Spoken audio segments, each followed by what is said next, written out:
Now, I am going to dictate a legal passage based on latest Supreme Court judgment at the rate of 120 words per minute. Let's start. The parties to this appeals invite the court to evaluate life, which is priceless, by the negative device of assessing the loss inflicted by death on those who lived on the deceased's longevity. In this mundane world, even the irreparable can be repaired somewhat by money, and the law computes compensation for loss of life as a hard matter of pounds, shillings, and pence, based not on sentimental damage, bereavement, or pain or suffering, but on a reasonable expectation of pecuniary benefit, as of right or otherwise, from the continuance of the life. Bearer. A stage carriage belonging to the first dependent company was playing with lethal rashness on the VP Road on the ill-starred day, the 12th December 1959. This lovely island has but ragged roads, and the working class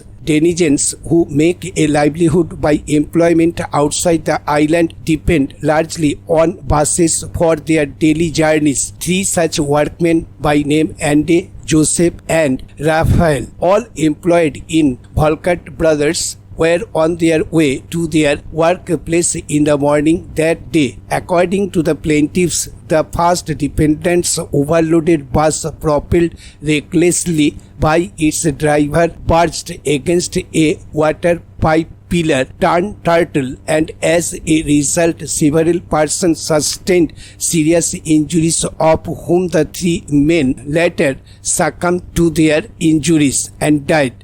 All the three were the breadwinners of their poor families, and on their death the dependents were cut adrift, and so they claimed compensation under the Fatal Accidents Act 13 of 1855, for short called the Act, by way of proper suits which were duly registered by the owner of the bus, the first dependent company, both regarding culpability and quantum of compensation. The trial court overruled the pleas of the dependent on both heads and decreed damages to each set of dependents in substantial sums of rupees 13,110 in OS number 20 of 1955 of the principal sub-court. The owner of the bus, held vicariously liable by the court below, has come up in appeal challenging the decree by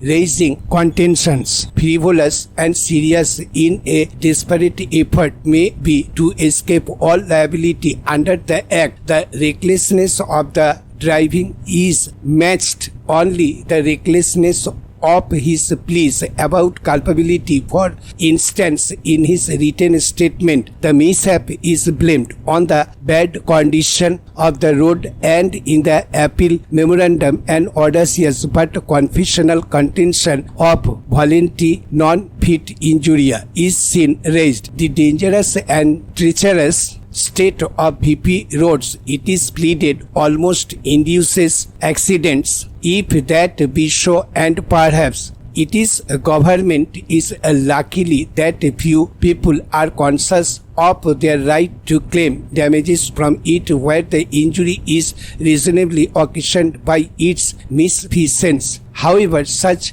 lamentable neglect of the maintenance of the highway must make a prudent motorist driving in broad daylight on a familiar route more circumspect, and it can never be an excuse for releasing him from legal duty to take care. The greater the danger, the greater the care should be the guideline of the motorist. In this case, the evidence is clear and the circumstances speak for themselves that the fifth act of the tragic drama which took the toll of 3 lives, was brought about by the gross negligence of the driver. The defendant has taken up a ground in appeal that the plaintiffs should be non-suited on the principle of volenti non fit injuria scienti, and therefore volenti may perhaps be the basis of the argument. In other words,